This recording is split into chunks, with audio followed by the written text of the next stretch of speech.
All right, we've been asking you all kinds of questions about these fires and the haze in the sky. We've been taking a lot of questions from our viewers, and we want to go through a couple of those, starting with this one.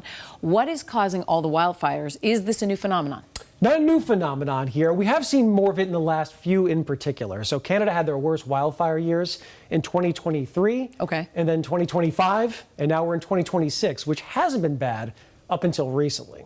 So not a new phenomenon here. It is an area with a lot of forest in Canada. A lot of it is very sparsely populated. There are always dozens and dozens of fires that end up burning during the course of the summer. So not a totally new thing. In fact, one of the most famous dark days was in the early 1700s here in New England, where nighttime animals came out, all the street lights came on. And that was a time where they did a lot of slash and burn clearing for forest land when they wanted to open something up. So they'd light a fire and then it could go completely out of control. But people were dealing with it hundreds of years ago. Okay, important to know. You mentioned 2023. The last time that we had smoky skies like this, obviously, was back then. Yep. Are there similarities between what was happening at that point in the summer and what's happening right now? Yeah, 2023 is interesting. We had Canadian smoke for a bit, and then we had Western smoke for a bit.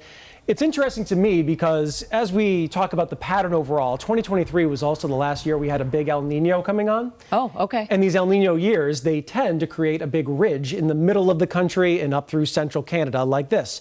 This is what we've had over the last couple of weeks.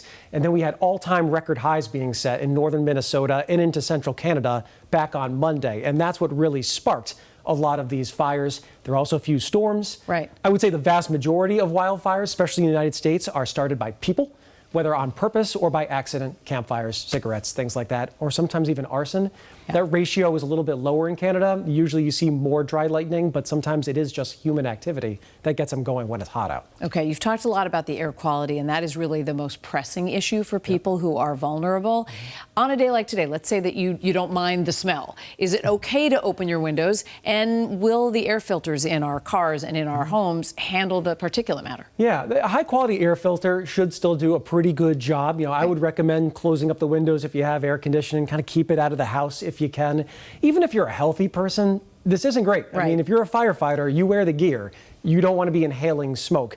None of us should be inhaling smoke. So when the air quality is like this, I would say yes, if you have a good filter going, keep it running. Air conditioner, try to keep the outdoor air out of the house. Kind of like peak pollen season. If you have bad allergies, you don't want the pollen wafting through the windows. You don't want the smoke wafting through the windows either. That is a great analogy. A lot of us can relate to. Eric, Chief Meteorologist, doing it for us again. Thank you.